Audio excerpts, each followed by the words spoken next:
Hello? Okay, what you're looking at is a session in Pro Tools, and this is how I do it. I go to a drummer, a friend of mine's house, and he and I will record a song with him playing, obviously, the drums and me playing a guitar together, so that the drums and the guitar will be in sync, and then he will burn his track and my track to a CD. I bring it back to my house, upload it into Pro Tools, and so the drums and the guitar are totally in sync. So this is just how we do it. We get together and I say, here's the song. We go through it a couple of times and then we record it.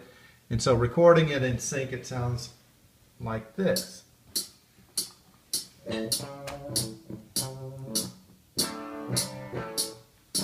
So what you're seeing is the blue and the green. The blue is the drum track, the green is the guitar track. Now, that guitar tone is not what I want. You know, I haven't put any effects on it. It's pretty clean. But I just do that so he and I are in sync. So I'll leave he and I will record, and then I let him have free reign. If he wants to add something that he thinks would, add to the drums or something, I let him do it. So let me fast forward this. So he added some maracas. Let me take the guitar out. So he adds maracas. It's just a fill at a certain section of the song, and it sounds cool. And I trust his judgment, and so he added that to the CD. And for the first time ever, I asked him to do the bass. I usually play the bass myself, but he's an extremely talented musician, and I was thinking, well, him playing the bass and the drums, all of a sudden he would be the rhythm section. So he added a bass to it.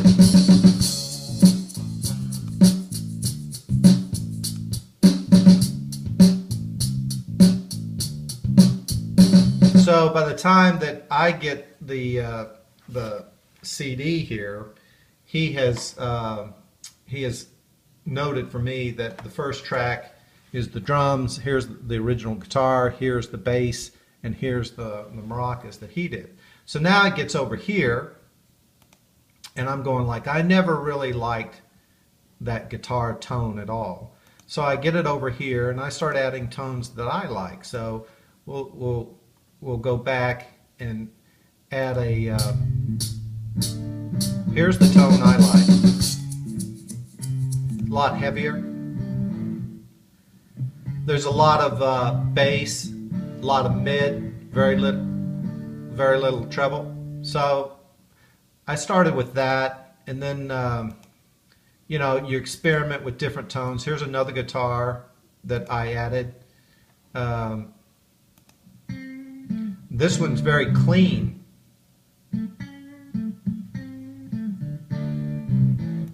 And then there's he added the maracas, which I really thought was cool. So then what I did,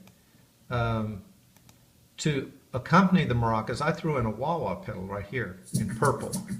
Just the wah-wah. So there's some maracas in the wah-wah. That's just a fill. I like the tone of that. And then I added yet another guitar to it. So let's add some drums and bass, and here's another guitar I added to it. Well, matter of fact, let's just play the guitar instead of, so you can hear it clear. So here's another guitar part. Heavy, a lot of gain. So what you got is he and I get together, we record these together. He adds the maracas and the bass, then it comes to me, and I'm adding a bunch of different guitar sounds to it. I add a lead to it. I think I added there's a pedal called a whammy pedal by Digitech, and I can get different sounding octaves. I'll play a little of that for you. I added that to the tone I was going for.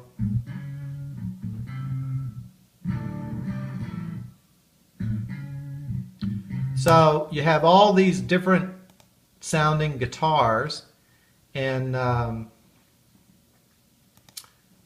the bass, the original guitar, which I'm going to mute because I really didn't like it at all. It was really, I don't know, it just wasn't the right sound.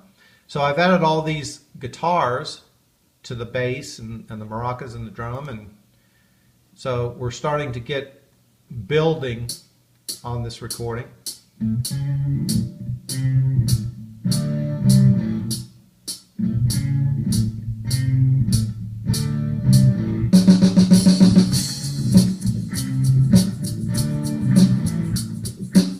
So all these different tones.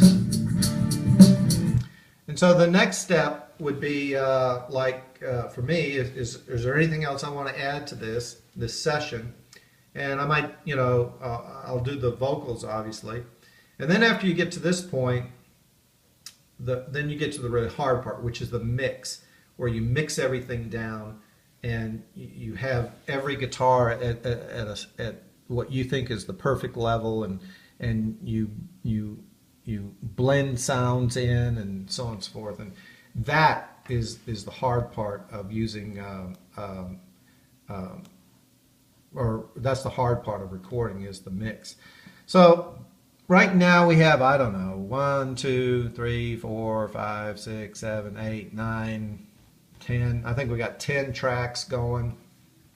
You add the vocals, that'll kick it up some, and then we'll mix this thing down.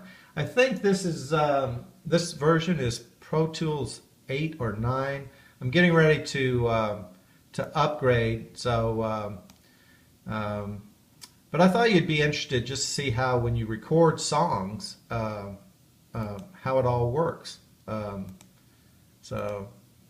this is how it works. This basically, in a studio, this is what they do, but they're a lot more scientific about it than this. So anyway, hope you enjoyed.